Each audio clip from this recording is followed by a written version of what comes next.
Welcome, everyone, to another episode of the Codex Podcast. I'm your host, Sonny Kruger, and to my right is my co-host, Jamie Wojcik. How's it going, guys? Was this episode 8? This is episode 8, and last week was quite episode number 7. And then on this past Saturday, we had our special episode, our special uncensored episode where we had our guest, one of our best friends, Keith Vinowski II, on the show. And what a show it was. The longest episode of Codex Podcast we put out with so much uncensoredness. I don't even know if that's a word, but it was there, so. Oh, yeah, we talked about it a lot. We did a thing where we were doing, which we discussed which superheroes we think would win. For instance, Black Panther versus Aquaman. We even did Spider-Man versus Dr. Manhattan. Which was a weird Ghost one. Rider versus Lobo. Let me tell everybody right now, we found this on CBR when we were doing it, and then we decided to come up with like 2 or 3 more. But the ones on CBR, there were some really good ones, and there were some that were just, what? Why would you pair them up? Because they're that Spider-Man Dr. Manhattan one was really odd. It was.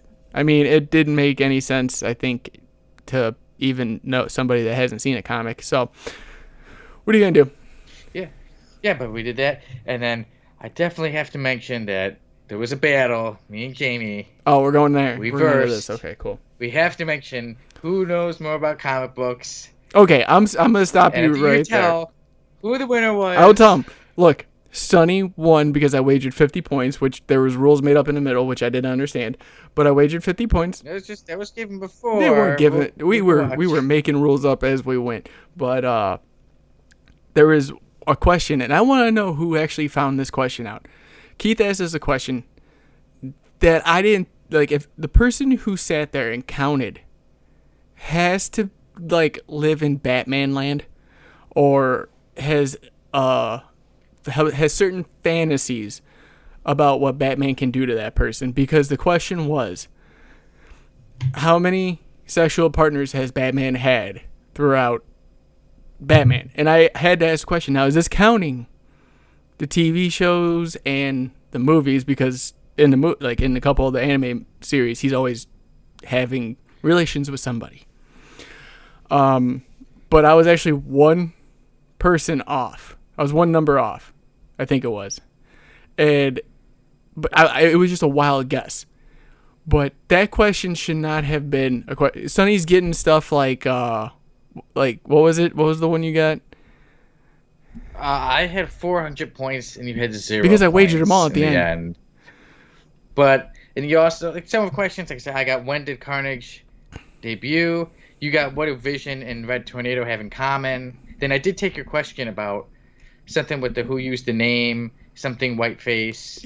I was really surprised you got that one wrong, because as soon as it was Batman villain. I didn't hear the whiteface part. For some reason I tuned that out. Choo choo! The Jamie excuse train has arrived. Sonny, be under it. So I will. Yeah. So don't worry. When we do the next one, which we're planning in September. So for those of you who don't know, it gets very, very cold and snowy in Wisconsin, so probably won't be doing a bonus episode during the winter, but when it's warm out, we're going to try to make that as frequent as possible. At least maybe two a month. Or no, one every 1 to 2 months. Let me rephrase that. But the next one, I'm coming for you. I want my belt back. Well, the fact is, you thought you'd win the first time, and I won, so now I can officially proclaim myself Sonny, the king of comic books, Kruger. Yeah, well, we'll go with that. I won. I'm the champion. Yeah, in Bizarro world now. I beat you. Yeah, no, we're okay. On to the news.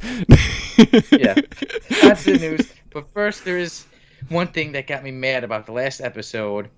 I made a mistake. I don't like to make mistakes, and I call myself on them. I catch them. Last week when I did our first segment of From the Vault, I had the Green Lantern issue number 1. I said it from the 1992 series. It is from 1990. It's from the 1990 I thought series. I thought it was the 1990 because that ran all the way through. Yeah, because I said 92. Oh, you said 92? I heard I heard 1990, and I probably didn't hear the 2 and just agreed because that's ballpark. I mean, it ran for I don't know how long. I know it was 187 issues for that run, and it's not including the millennial or Yeah. The DC 1 million extra, or the annuals. I think there's 11 annuals too included in that. And that does not include it into the 187, so it's like 193 issues altogether. Right. Yeah, but like I said, I couldn't believe that I had made a mistake, so I had to correct myself. I had to call it out and mention that I made a mistake, and I didn't make an excuse for it. It was my fault. Yeah. But we're ready for another good episode. We got some hot news today. Hot news. We also hot news. Hot news. I love hot news. You want to keep saying hot news? Because I love talking about hot news. Yes. And later on, we will be reviewing X-Men, worst X-Men hot ever. reviews. We'll be going over, yes, hot reviews. We'll be going over our topic of the week, who was the greatest Spider-Man villain and why. But, oh yeah, also I have a mail call that I'm very excited to share with everybody. Very excited to see what you got this week, Sonny. But, yes. But first, let's just get straight to that hot news. Okay. So first, we will talk about the trailer of the new Spider-Man, which actually there will be no trailer. Yes. Can I take this one? Sure. Sweet. I was going to anyways. So there's been a lot of circulation around the internet, Facebook, all social media saying that it's not. I haven't found out if it's confirmed or not, but Kevin Feige basically saying that this is gonna be the first time that they're not gonna show a trailer, that they want people in seats to experience what's going on. Now, whether it's true or not, I think that's an amazing idea for it, because the way, I know you haven't seen it yet, Loki has ended. There is so much that's probably going to happen now. If you show one clip, it could probably ruin the movie for everybody. I mean, we already had the rumors and confirmation of certain characters coming back, but I don't think anyone should be ready to see what's happening. You know, as far as certain characters that are coming back, are they going to be in new suits? Are they going to not be? Are they going to be original to the content that we've seen in the past? Are they going to be evolved in a certain way? You know, with what's going on with the whole multiverse of madness and No Way Home and everything leading forward, like even Eternals, it affects Eternals from my understanding. It needs to be, to me, it needs to be a surprise, and I'm actually shocked because Tom Holland is the one person on Earth that gives away every single spoiler known to man. So I'm excited. I hope they go forth with it. I hope I would just be happy with them doing a teaser trailer and it just saying Spider-Man No Way Home this date and just showing him in the suit. That's it. Yeah, I like it, and it is daring because nowadays everything has trailers, but so many trailers do give so much away. Like, I like it, like it gets you to want to see a movie, but sometimes I see a trailer and I'm like, they gave the whole thing away except for maybe the last 5 minutes. Yeah. So I think it's daring, and I like that they're not giving a trailer away. Yeah. And I still think it's going to be popular. Everyone's talking about it. So I think it's a smart move. Yeah, and especially, in fun fact, when I got home on Sunday, because I was exhausted beyond recognition. Like, I was... Yeah, I'm being defeated by... I know. I'm taking that L, but I'm going to give it right back. I'm going to probably bite one of your Epic Collections heads off back there.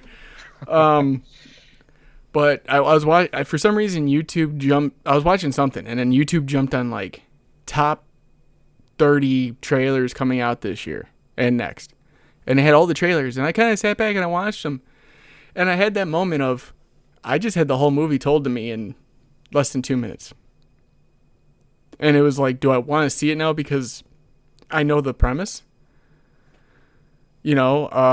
Thanks, Dave. December 17th, 2021 is the Spider-Man release date.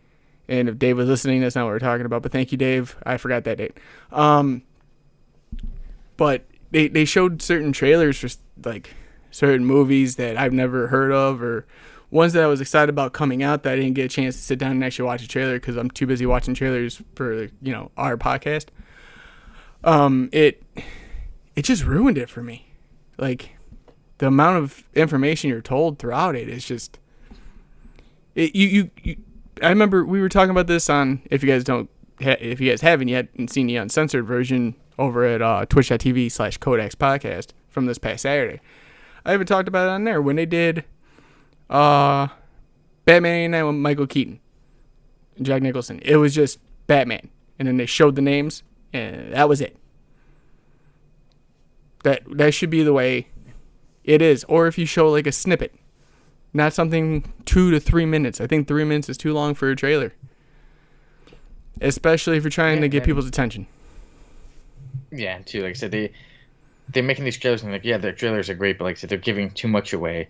You could show some, because I know you want to promote the movie and get people to want to see it, but don't give the whole thing away. Exactly. All right. So now we continue on with our hot news, or as we usually call it every week, comic news. Yeah, but in this case, from now on, it is hot news. Hot news, hot topic of the week, hot mail call, and hot reviews. Yeah, well, one of the hottest movies this summer is Black Widow, and the big talk this week has been that the star, Scarlett Johansson, is suing Disney Plus because in her contract, part of the money that she gets is due to how much money the movie makes, and it being released on Disney Plus is making it a lot less money than if it was just at the theater. So now she's suing them. Yeah, I don't know if I cut you off there. Like, you kind of blocked out. I was just about to give you the nod. And okay. About to say, go ahead. But yeah, and it's not just Scarlett Johansson. Emma Stone's come forward with her whole.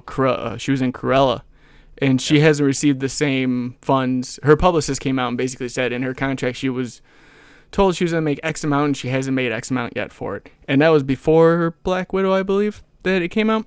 Yeah. But Black Widow, I think, for Disney Plus, she made on the stream service there was $40 million, and box office was $60 on opening week.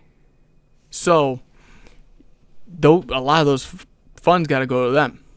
I think it was Robert Downey Jr. who set that in motion, where he made them put that in contract for if they make X amount, or forever how much they make box office wise or stream service wise, the actors get a percentage of it. And she made so much between the two that she hasn't seen it from the streaming service side.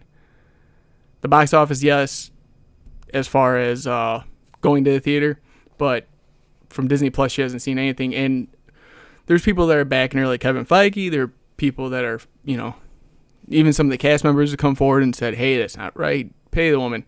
And I do believe that she deserves that. But then you got people like, I forgot, Bob Iger, I think, is Disney's president right now.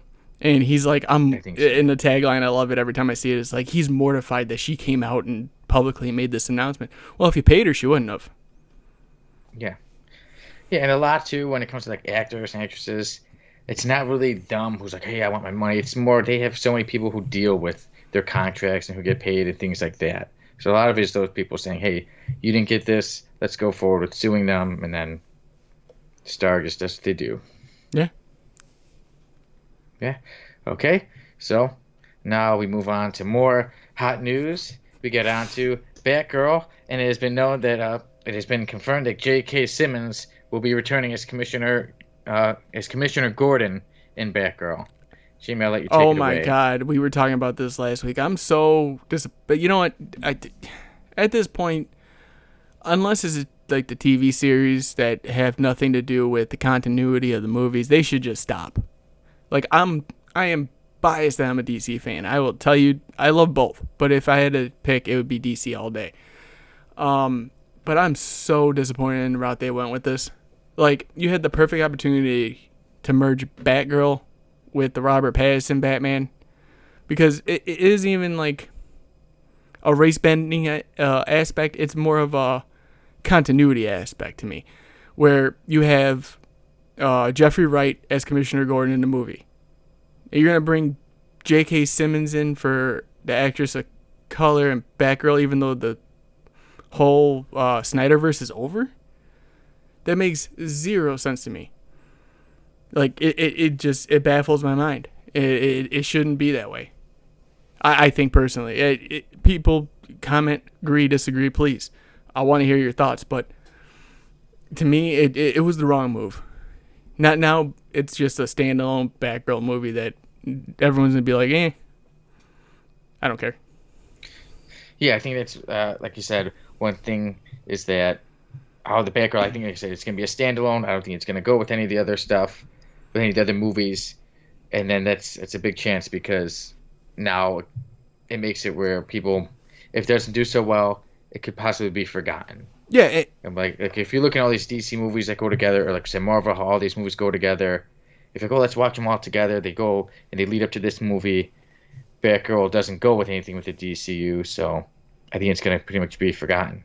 But hopefully it's good. Hopefully it surprises us all. I mean, like there are movies that don't have connecting continuity in MCU because of Sony, and that's fine. They make it work, but they're not consistently trying to make it work for it not to work. If that makes any sense, like they're not actively going out being like, hey, we're gonna do this movie, but we're gonna change from movies in the past to fit into now. Which, why? I think they should scrap that whole concept and move forward. Like, you're gonna have new Batman, you're gonna have new Catwoman, you're gonna have a new Commissioner, all in one movie. Make it be that. Yeah. Okay. So, anything else you'd like to mention about this? No, we can move on to the on? next piece of hot news. Yes. Okay. So, the Wildcats are back in DC continuity. Well, if you have not read Batman Urban Legends #5, this is a spoiler warning. Yes, it is. So, in Batman Urban Legends #5, the Wildcats are back. Grifter, Zealot, and some newer characters that I'm not too familiar with have returned. And the last time they were seen in the DC continuity as the Wildcats was in Wildstorm: The World's End, which is 10 years ago, 2011. Now, Grifter and Zealot have been seen in the DC since then, but not as the Wildcats. So, now it's confirmed the Wildcats are back. And I'm excited to hear about it. Like I said, I would have preferred it to be the original team and to look the original way, but like I said, things always change, so you just kind of gotta get used to it. But I think it's really cool to have the Wildcats back in DC continuity. I look forward to seeing what goes on with them, and I'm pretty sure there'll be some pretty cool fights and some pretty cool story arcs with them back. Jamie, what do you think? I actually been reading the series, and I've loved it since it's come out. I mean, there's 4 different stories within that book. So each book is 4 different stories. I think it's like 80 pages of content, if I'm correct. But yeah, Grifter's been a big part of it. And then to reintroduce the Wildcats, even though it's not the original formidable team, it's still Jim Lee's really trying to push it now, I guess. Since he is the creator of the Wildcats. And I think it's going to be fun. Like you said, it was 2011. I believe it was 2011 and 2012 when that came out. They had a 2011 book, and then they had a 2012 book, because I believe they tied in with the New 52. But, yeah, just to be able to sit there and say, hopefully, and I pray to the DC continuity gods here, that they actually do a good book this time. Something that brings back the original Wildcat image side of everything. So yeah, and I think they deserve it. And the Wildcats, they do have a big following. A lot of people are fans, so let's hope it works out well for them. Yeah, definitely. All right, now let's move on to Batman and the Black Label Society, or the Black Label. I like where you went with that. Make it up. Yeah. I was like, wait, what am I saying? Okay, Jamie, take it away with some more Batman. Yeah, it was announced that Jock is actually coming back to DC Comics and doing Batman 1 Dark Knight. Jock's been away. For those who don't know, he's a writer, artist, penciler, inker, letterer. He is a comic. He's a walking comic. He is coming back to do a Batman book, and he is going to be the writer and artist on it. The reason I feel like that was significant when I even told you about it was the fact that it's been a while since he's been on it, but he's done stuff with Nightwing, Batman, Detective Comics, and Batman. He's done stuff with John Constantine, Swamp Thing. He's worked with Vertigo when they were still a publisher around. And just seeing the sample pages that were posted, I am very excited. It looks like you brought that 90s, 2000s era Batman back. but now that it's in like the whole black label, I think it's gonna sell very quick.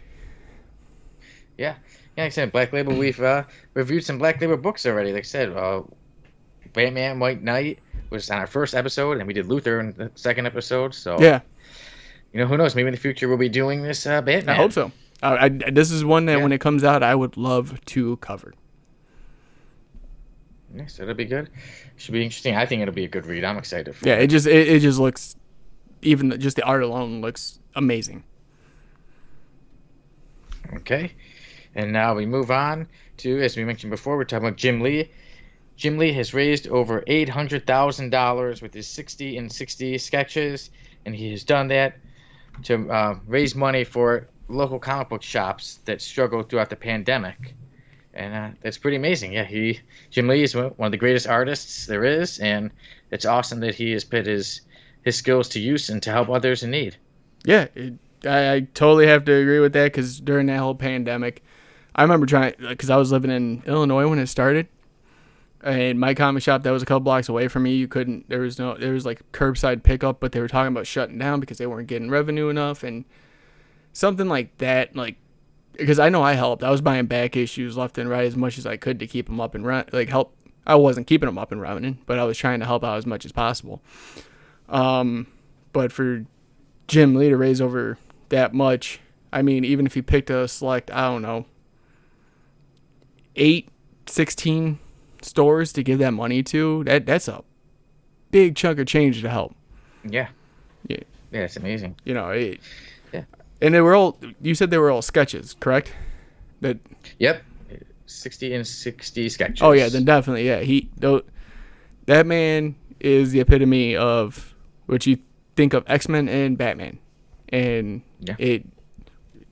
what he can draw is out of this world. And I've seen some of his like quick sketches, and they look better than most people's actual comic sketches. It's insane. Yeah. Yeah, like I said, he's insanely talented, and that's good that he used his talent to help others in need. And one thing I saw, I have it here on my phone, that he said was that Jim Lee said, "If 2020 taught me any life lessons, which it has in many direct and profound ways, is that we cannot stand complacent, and that our actions, above all, count and can make a collective difference." Lee posted on his Facebook, "I am thankful to have a talent which I can use to help make a small difference. Even if this is the last sketch of 60, I remain confident and excited for the future. This is not the end, but merely the beginning." Yeah, I really liked it. Couldn't have said it better myself, especially with, I seen certain artists and writers come out and say, "Hey, we'll teach you how to write a first issue." I think Scott Snyder came out and did that and was like, all proceeds to this would go towards helping a certain comic shop. I know Donny Cates was pushing to help out certain ones. It was great to see how from the smallest creator to the largest, even being Jim Lee, we're going in trying to help in some way. Yeah. Like there were certain art, like I think, like I said, Donny Cates, he posted something and he paid for like the comic shop, because he used to run one, from what he was saying in an interview. He called his old comic shop they used to run and went, "All right, how much is everyone's pull list this week?" And they tallied it all up and he paid it off. And it was like, yeah, that's great. Okay. So yeah, just to see, I mean, $800,000 could help out anybody. Yeah. Yeah, that is one great thing too, to see that in the comic book community, that people, like I said, were sticking together and helping each other out. It's great, and it's great that, like you said, that you were buying comic books from our local shops, and I helped send this one guy to space. So. Oh yeah, we all kind of pitched in on that one, unbeknownst to us. Yeah. Maybe we should just leave him there. I might get my packages in a day again instead of 2. Yeah. All right, but now we move on to Venom, Let There Be Carnage. Yes, Jamie, take it away. I know you're excited. I'll let you I take it am away. excited about this one because I've been waiting for this one. Just to think of Woody Harrelson playing a serial killer, something about that always makes me happy. And him being Cletus Cassidy makes me even happier. Because the first person I thought of when I was originally hearing about possibly Carnage being in another Venom, like in the next Venom movie, that was my first instinct. And I don't think you could have picked a better actor for that role.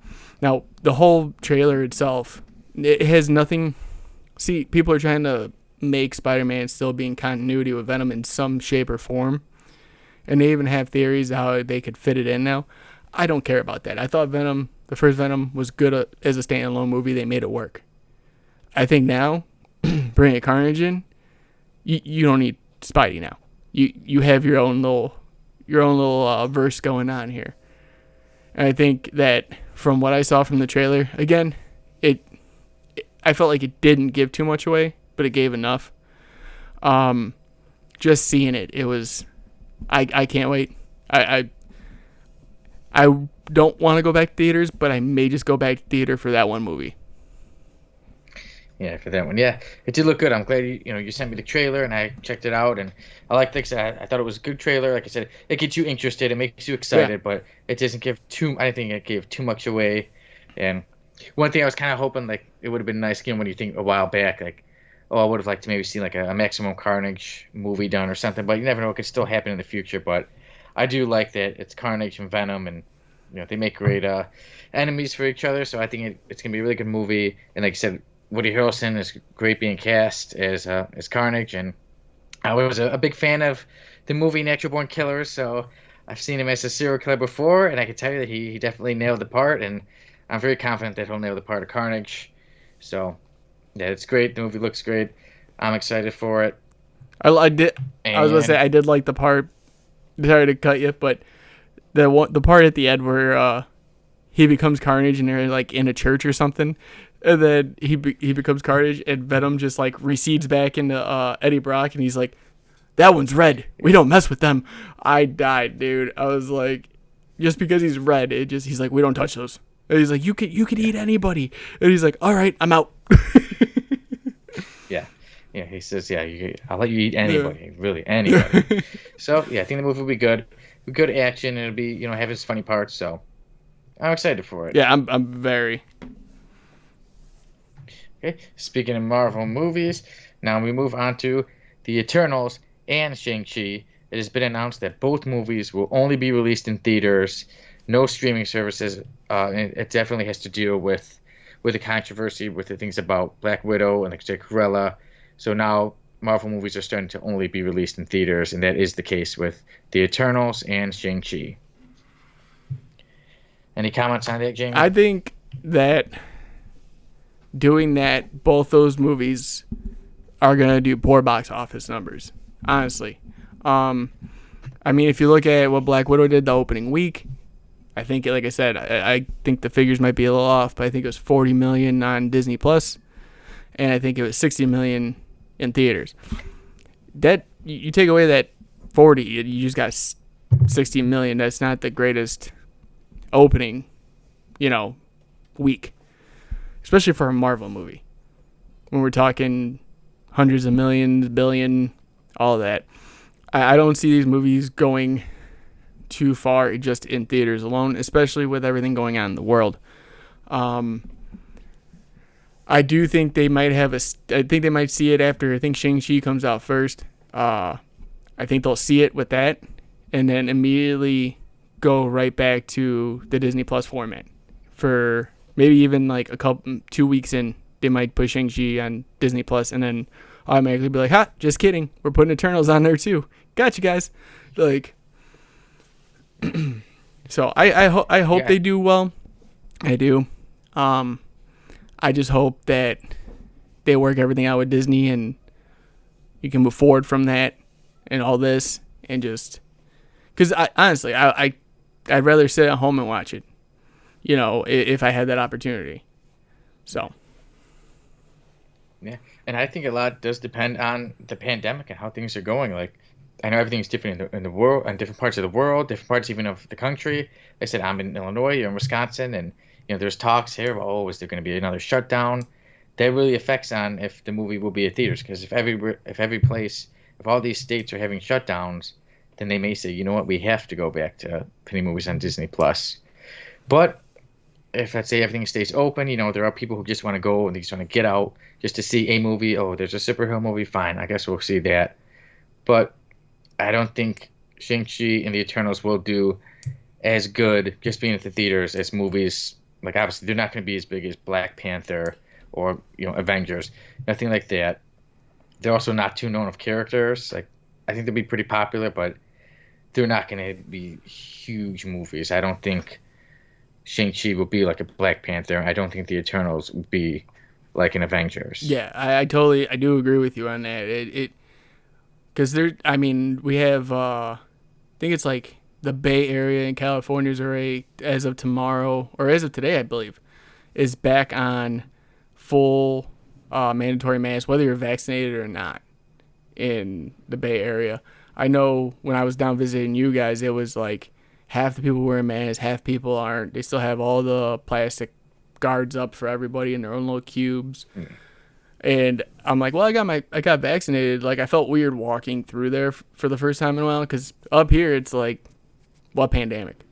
Well, kind of, we yeah, it depends where you are. I feel like we up here at least, like most people are cautious, but most people are just like staying 6 feet away, even though they don't need to. So it's different in each area, and I think that's going to play a big role when they start saying, hey, shutdowns again. And then, Disney Plus is going to be like, oh, shoot, what are we going to do? Yeah. Yeah, it's a crazy time in the world still. So at least it's good we get to do this podcast just from the comfort of our own homes. And that's why I love it. So, I love sitting across from you and like we did Saturday and, having that actual face-to-face. But, I like doing this just as much. Yeah. Yeah, who knows? And if the lagging keeps messing up, you'll see me put one of my masks on again. Maybe I'll wear Spider-Man. Well, hopefully after this week, now that I'm off, we don't have that problem. So. Yes. Okay, now we move on to the series of The Boys. Jamie, I know you love this show.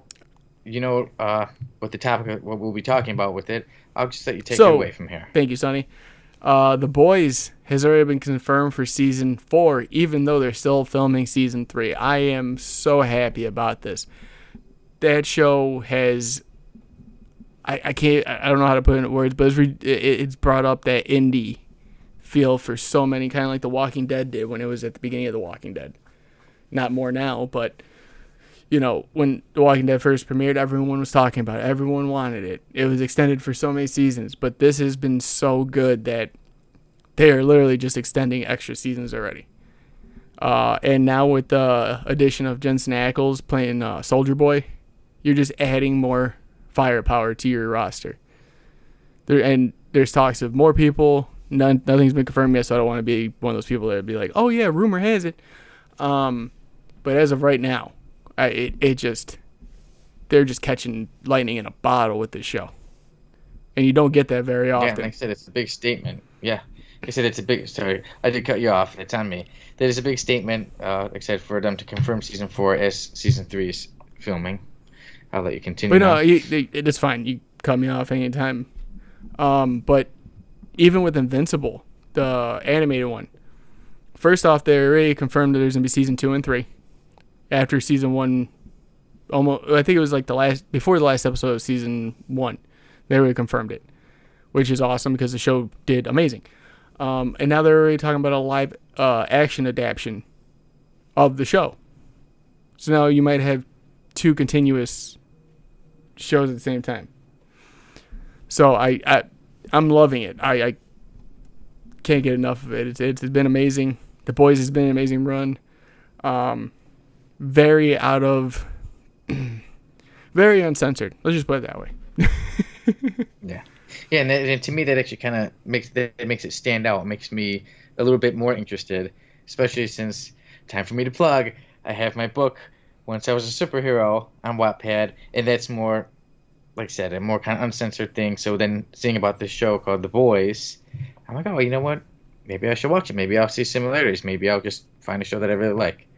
But I gotta ask you, Jamie, there's so many shows, behind in so many. There's, like I said, there's The Boys, there's Titans, there's Loki, there's Falcon and the Winter Soldier. Right. Is there one show you think is like Sonny that needs to be at the top of your list? You need to see The Boys next. The Boys over Loki, over Winter Soldier, and Falcon. All of I them? would say unless you want to. Yeah, I mean it depends on your feeling. If you want to catch up on the MCU, right now I'd say Loki. If you want to dabble into an alternate world of DC that has no tie-in with continuity, I say Titans. But if you just said, hey, Jamie, right now, what would you be watching? It'd be The Boys or Invincible. But I would say The Boys because we're going to be on season 3. So you need to catch up. Cool, man. All right. And the episode, I don't think it's that many episodes per season. I think it's like 8. Okay. Do you know, are they like half an hour, or are they kind of mixed? I think it's an hour, 45 minutes, hour. Okay, cool. Cool. All right, and now we're not done with our hot news just yet. More hot news getting slammed down our throats. I love it. Yeah. But we have to say hot because we're talking about the Fantastic Four, and, yeah. So we have to mention that. We got that flaming news of the week. Yeah. But, so Disney Plus, which we've been talking about quite a bit, has taken off the Fantastic Four, the 2005 version, off of Disney Plus. So, let's say the Fantastic Four, it's gone. They still have the sequel, the Rise of the Silver Surfer. That one's still on there. The Fantastic Four. The horrible one? Yes. The one that the only time I ever watched it was when I was sick and it made me throw up more? I'm sure it probably did, yeah. That one is still on there, but the 2005 version of Fantastic Four has been taken off of Disney Plus due to contracts and things like that. So it's gone. And I did see that if they're dying to see this Fantastic Four movie and they need to see it soon, that it is on Peacock. So if you want to see it, that's where you have to go now to watch it. Yeah. I on my side, I really don't know how to feel about it. I mean, if you're going to take something off, you take the whole thing off, and that's the sequels included. I don't know if they had a rights problem. I don't know if Peacock picked it up because it fell into a weird gray area and they could buy the rights to it. But yeah, it's weird to me. Certain shows, even TV, like they do that all the time where, like, what was The Office, for instance? Like, it was on Netflix for like ever. And then all of a sudden, it's like, oh, was it Peacock? I think it fell into? Yep. It's on Peacock now, and I'm just like, well, I guess I'm not watching Office anymore because I already have enough stream services. Yeah, Peacock has gotten huge over the last year. Like I said, it got The Office, which is huge. It got the Harry Potter movies. It got the WWE Network. Yeah. And then, like I said, now it's starting to get other movies. Like I said, it reached in there and got Fantastic Four. I guess it was because there was a contract that was signed before Disney officially purchased Marvel. So somewhere in there, the contract expired with Fantastic Four, and Peacock picked it up and got it. And like you said, it's kind of weird though to still have the sequel and everything, because you never know. You might have somebody who watches the Fantastic Four, the Rise of Silver Surfer, and says, "Well, now I want to watch the original," and then it brings them over to Peacock. Right. But okay, that's all I care to talk about for that. Is there anything else you want to mention about Disney getting rid of Fantastic Four? No, not really. Like I said, I just feel like it should be done differently, and it has not been. Disney's screwing up on so many different outlets. It's hard to keep track these days. Yeah. All right. With Jamie, I will let you tell us about the casting of Jamie Reyes, the Blue Beetle. Jaime. It's Jaime. Jaime Reyes. They call him Jaime? Yeah. No. But no, they did cast him, and I'm trying to bring up... I'm going to butcher his name, but, I've tried to listen to it 3 times on, like, an audio type thing, and I can't get it right, but Zola Maraduena, he plays Miguel Diaz in Cobra Kai, has been casted as Jaime as the Blue Beetle, and they made it official, I guess, at the Suicide Squad premiere. He showed up there, and they asked him, and he said, "Yep, I'm in it. That's me now." I am excited. I mean, I would love a Ted Korg Blue Beetle, but having a Jaime one is just good for me. I want to see what they do with the Scarab. I want to see all aspects. I mean, I would like to see Booster Gold show up in there, and they still have a blue and gold tag team. Yeah, I associate them two together. I associate Blue Beetle and Booster Gold together. Yeah, so hopefully there's some. It's always Ted Cord and Booster as Blue Beetle, but in this case, you could pull it, and I would be more than happy with it regardless. I think watching him because I'm all caught up on Cobra Kai. I think he's a good actor. I think he's gonna do justice to the character. I just hope they don't try to do some weird I'm trying to tie this into DCEU, like they're trying to do with J.K. Simmons, like I brought up earlier. But yeah, I think he's a fantastic actor. I think he's well known now for Cobra Kai, and I think, like I said, I feel like he is gonna do a good job. I know we're probably gonna get to later on, and we both saw it, and we're like, he either did a great job or a crap job. But I'll say it now. I think he's going to do a good job. Good. Hopefully he does.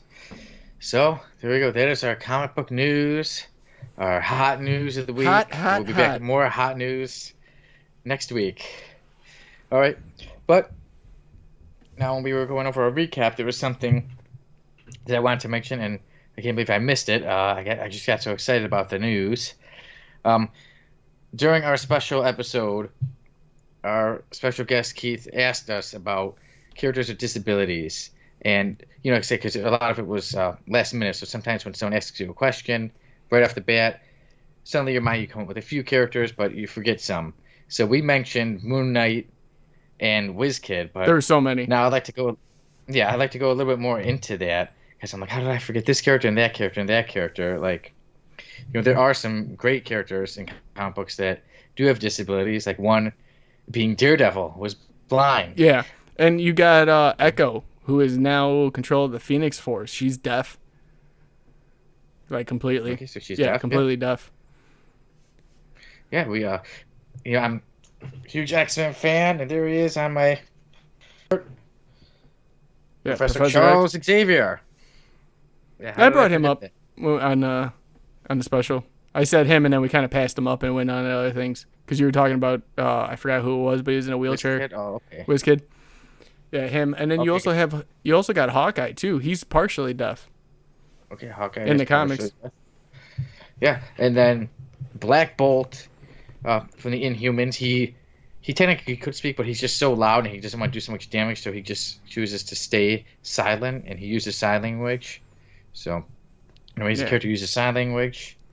We also have Legion, who is Professor Xavier's son, who kind of, he's had his bad points, but he also has his good points. But he is someone who also has he has schizophrenia, so he deals with that. Jericho. Okay, I think Jericho. Oh yeah, you're right. Jericho from DC. Yeah. Yeah. What do you call it? Deathstroke's son, and he can't talk, and he's also deaf. Yeah. Yep. Yeah, how did I forget? Yeah, Jericho. We were just going over the new Teen Titans a couple of weeks ago. Yeah, I mean, when it's on the spot like that, you're kind of just like, comic book mind not working right now, does not compute, end transmission, and then you just shut down. Yeah. Yeah, and then one more. Speaking of characters who are mute, another character in X-Men. His name is Artie. He's a little guy. He hasn't really been in the movies, and the one big issue that he was in, or the big story arc, is the Mutant Massacre. Okay. And he's someone is mute. He can't speak, but through his eyes, he could show you things. Okay. And then there's one more I'm trying to remember. I think he's part of Alpha Flight. I think it was Puck. He suffers from dwarfism. Oh yeah, you're right, Puck. Yeah. So, yeah, there was that one too. They're coming to mind now. As soon as I left, I was like, oh, we should have talked about so and so, and we should have talked about. I mean, even Deadpool's kind of in that category because his skin is mutated and he really can't. No one wants to look at him. That's why he always wears a mask. Yeah. Yeah.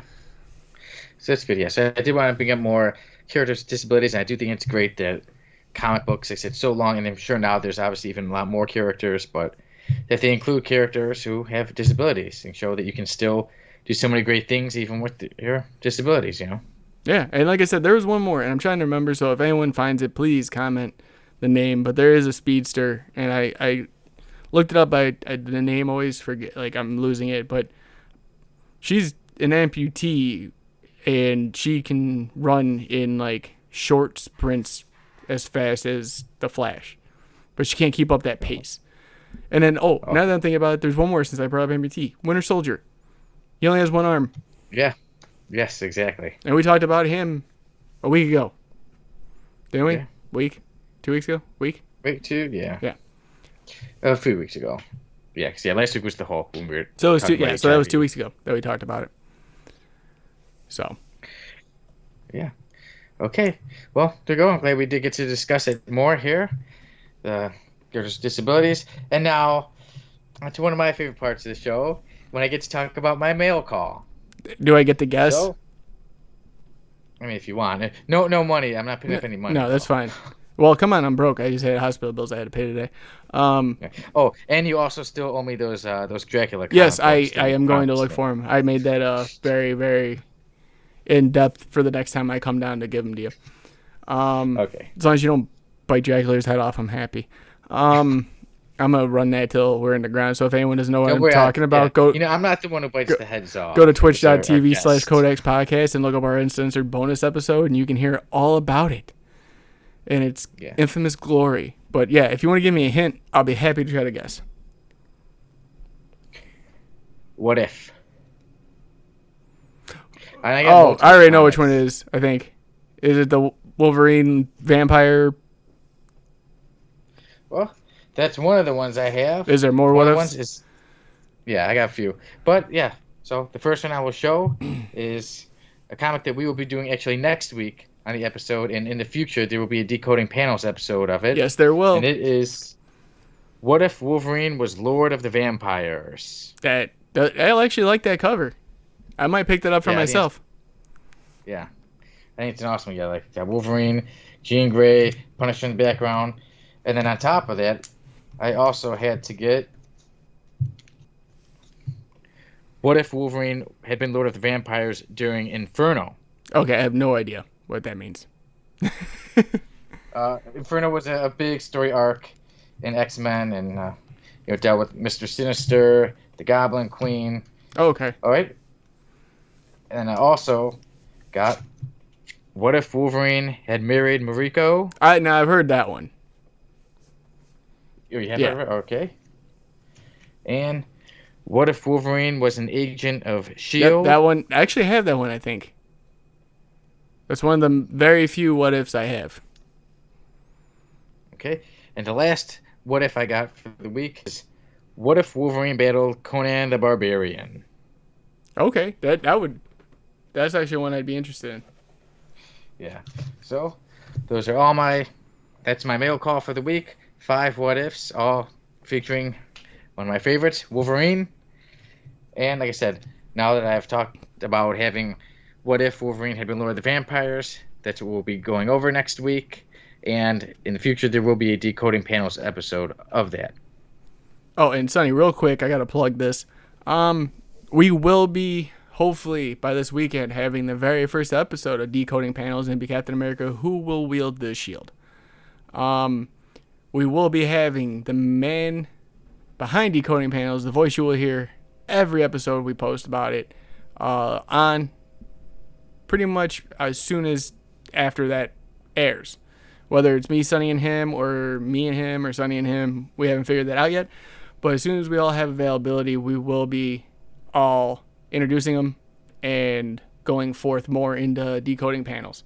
But yes, the first episode should be posted by this weekend. So be on the watch. It's going to be a good one.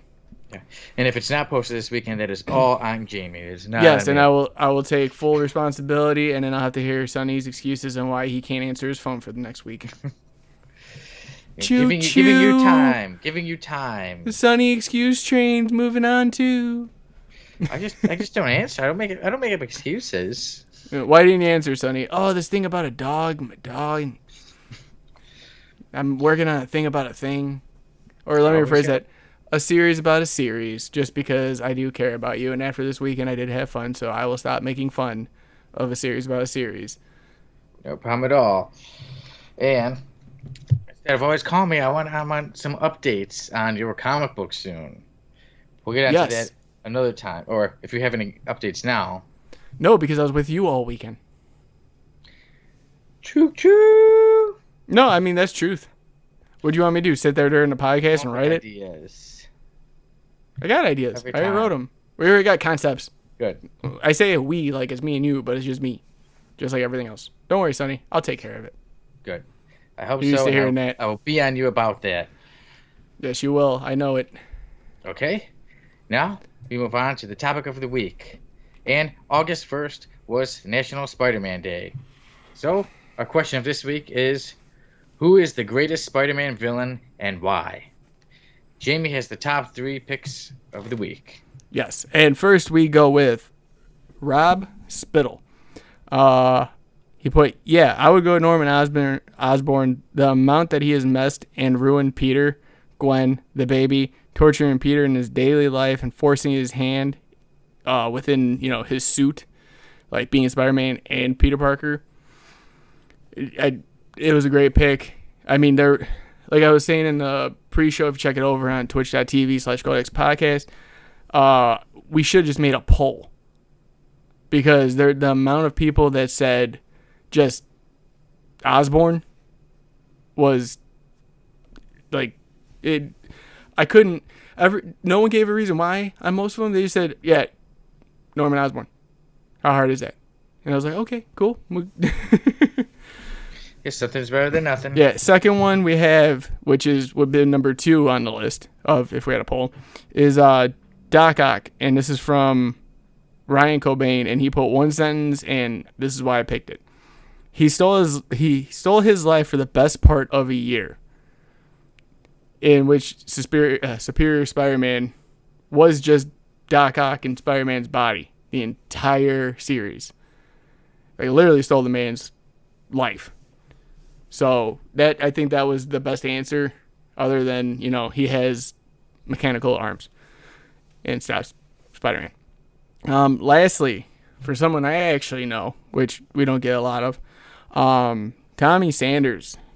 He said, I would say Carnage, although he doesn't fight him as much as like Doc Ock. But the difference is Cletus Cassidy was never good. He didn't undergo some experiment that made him mad. He was born evil with inheriting incredible powers. He's even more ruthless. He's slaughtered anyone that's been coming within his path. He doesn't care.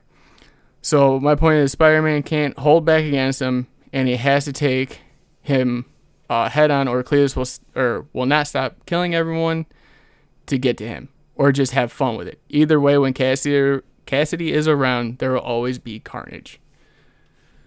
So thank you all 3 of you for those answers. Thank you everyone. Yeah. Yeah, and thank you everyone else that has answered up to this point.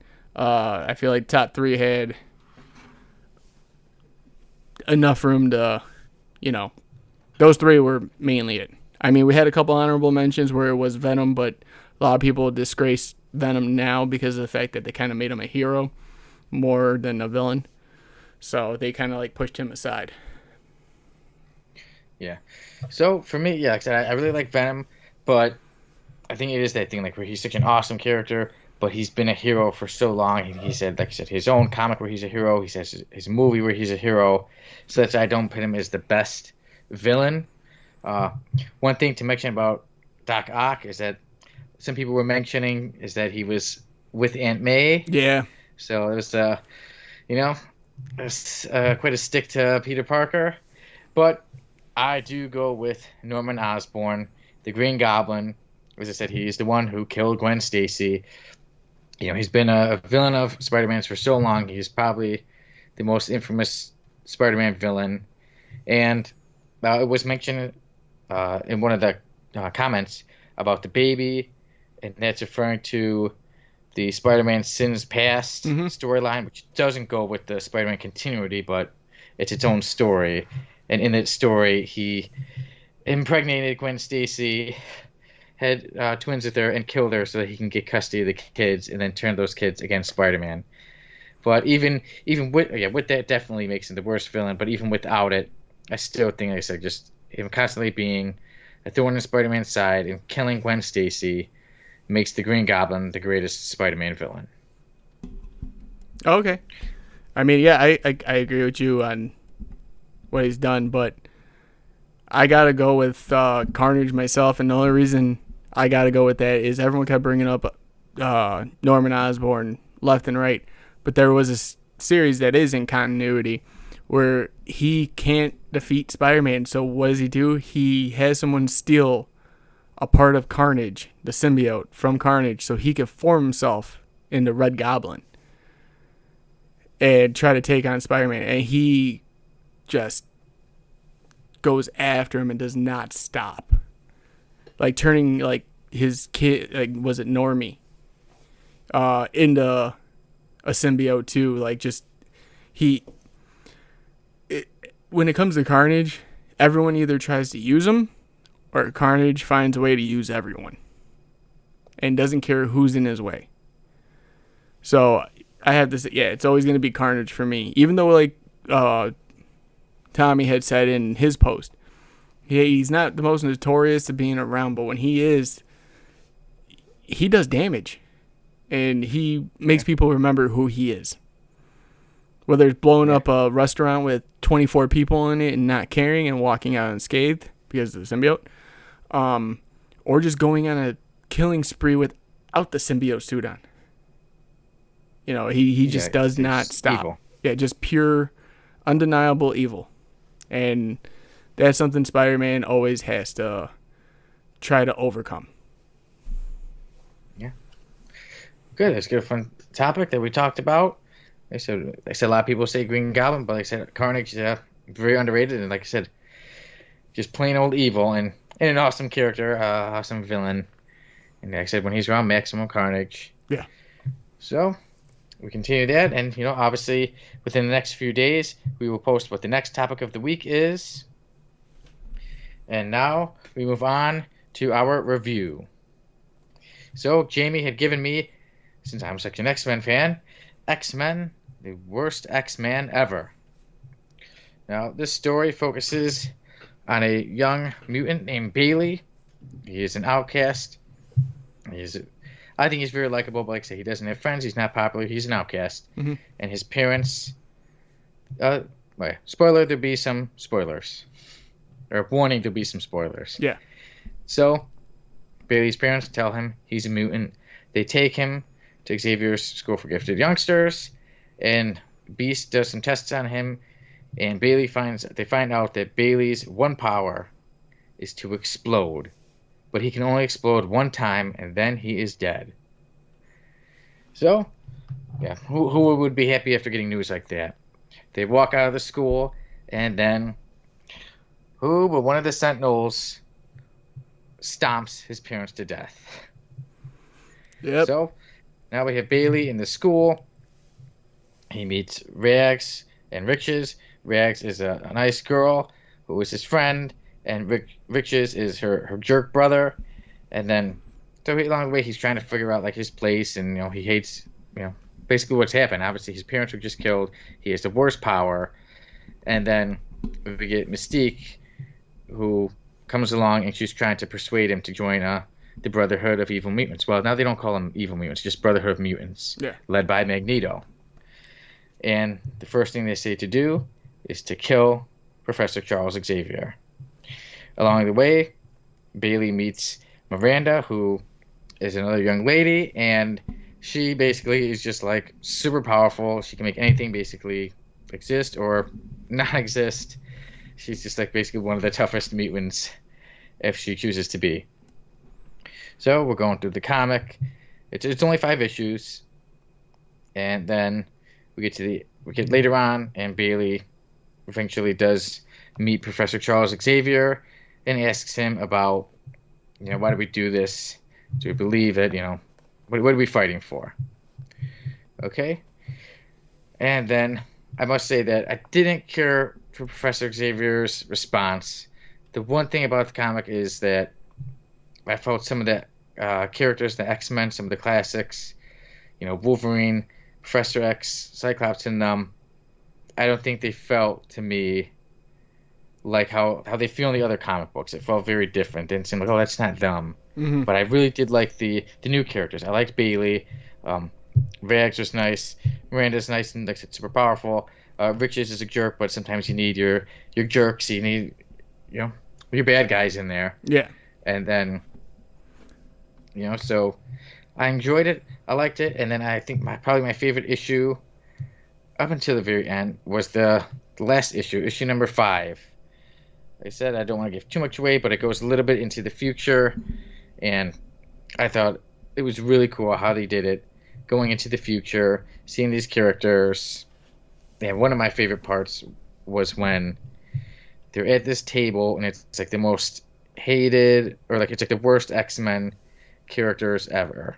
Like the table of the most hated ones, and it mentions, I'll read it from the book. Joseph, a lame Fabio-esque Magneto clone, Maggot, a weirdo bonded to mutant slugs, Skin, heinous droopy-skinned Reed Richards, X-Man, old Cable, not worthy of his moniker. I actually do like the character of X-Man. And then it goes to Cyclops. You know you dislike him too. So that's my favorite part. I love that part. But I do have to say, to me, the ending, I was expecting this big ending, especially with this power. I'm like, okay, it's going to be this huge thing. And maybe too because I'm a fan of, like, I've read Inferno, or X-Men's Inferno story arc, and Executioner's Song, where they had these huge endings, hugely climactic. I thought the ending wasn't as climactic as I thought it would be. I felt suddenly we're going into this issue, and like I said, I'm really enjoying it, and then suddenly it ends. And I felt a little surprised by the ending. The art is a little different. Stone Trade seems a little more aimed. The art, I guess, made it seem a little more aimed for kids. Yeah. But I think overall it's an enjoyable story. I enjoyed it. It's different. Like I said, quick, only 5 issues. And I did like that it's introducing new characters that I hope to see around in continuity. I like to see them, again, appear in other comic books. I like X-Men. I like X-Men, worst X-Men ever. But like I said, there were certain parts that I felt weren't like the characters. And I thought the ending wasn't as big as I wanted it to be. But I do recommend X-Men, worst X-Men ever. And I give it an 8.4. Oh, good. I was hoping you enjoyed the story. Ed, you are right. The characters didn't feel like you would in a normal X-Men continuity way with, the main core. But it was to me it was a book that opened a door for anyone to pick it up. And that was me. Yeah. Honestly, when I saw it, I was like, the title is what got me. It was Worst X-Men Ever, and I saw it was limited, and I was like, let's give it a shot. And I did enjoy it because it still gave me my old X-Men nostalgia and new. And I just felt like that book was for anyone that wanted to get maybe into some X-Men lore in some way. I do like the fact that it does have that you have one power, like with Bailey wanted the what do you call it, wanted to feel special, and finally that moment, that time when you're like, yes, finally something, and then to come to find out that that one power is you blow up and you're dead, like all that happiness and everything just goes away. And how do you deal with that? Now, the ending, like you said, I understand where you're coming from, but it was more, how can I put it? It was more explained. It gave more detail of why than it being this big, all-out battle, war. You know what I mean? If you kind of see what I'm saying. Yeah, the more everything was before talking about it, leading to it, and then the moment happened. Yeah, and then it what happens, but they give a description of why and in what way. I definitely, my favorite part was that table of most hated X-Men. that made me laugh and made me think of you even before we ever started talking about doing this. Yeah. And this was back in this was like 3 years ago, something like that. I think like around that time. But yeah, if I had to give it a rating, it'd be a solid 8. For that one for me. That's why I gave it to you, because I thought maybe you might like it a little bit more. Okay. But so go ahead. You're good. So I give X-Men, worst X-Men ever, 8.4. Jamie gives it an 8.0. And I'll let you get back to what you were saying. No, all I was saying was I figured that it'd be something up your alley, something different than the normal like multiverse you're used to, and the same cavalcade of characters. Yeah. So.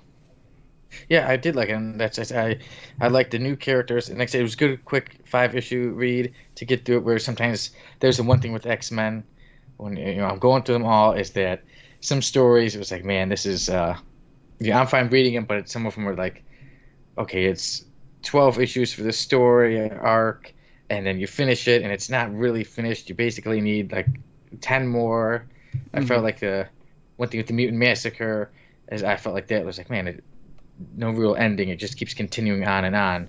Whereas certain ones, like I said, Inferno had a true ending. Executioner's Song had a true ending.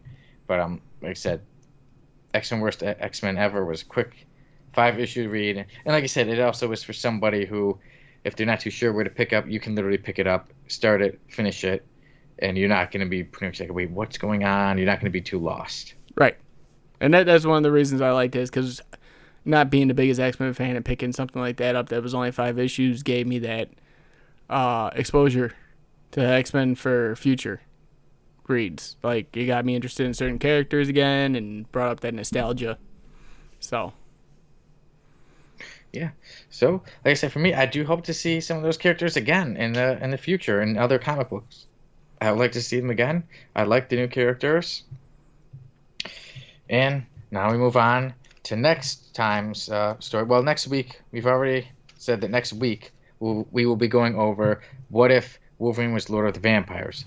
But my next actual pick to review for Jamie is his next story arc to go over will be none other than X-Men: The Dark Phoenix Saga.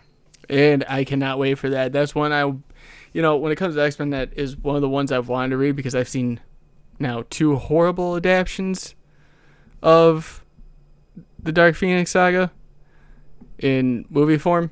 I do want to actually get in that because now they're getting to. I want to see where it originated from, because now I don't know if you're caught have an idea of what's going on, but everyone's had the power of the Phoenix.